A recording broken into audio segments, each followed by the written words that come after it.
So does facial implants have got any disadvantages or any complications?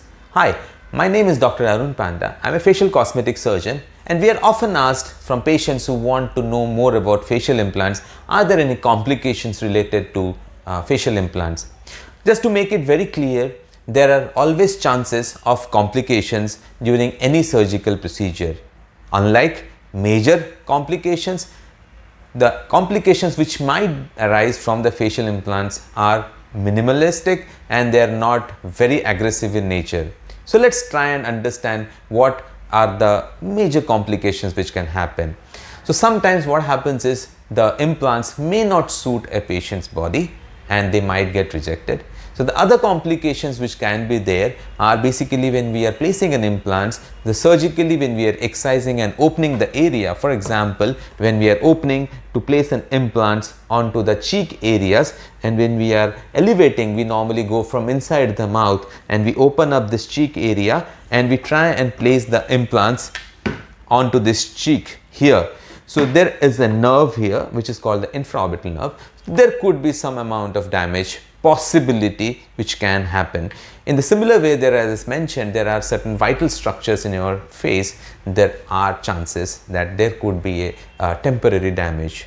Apart from that, one of the major complications which we have seen with polyethylene facial implants are basically infections.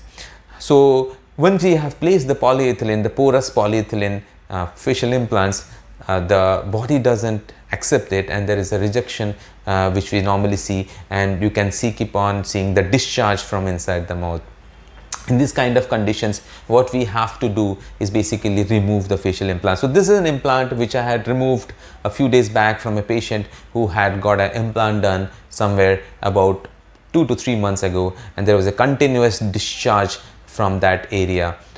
So I had to actually go in and remove this implant. So the video which is now you can see on my YouTube is basically a video wherein I have removed the facial, where I am removing the facial implants or the cheek implant, which is polyethylene, porous polyethylene facial implant. Apart from that, as I mentioned, there are not many serious complications in relation to facial implants. The best part about the facial implants, as I said, they enhance any part of your face, they augment it, and with aging, as we see a lot of resorption taking place in different parts of the face, these are superb materials which can actually give the defined look on your face, and they are permanent. It stays lifelong. There is no problem with that. So if you have any queries regarding facial implants, please feel free to get in touch with us and we'll be more than happy to help you. Thank you so much.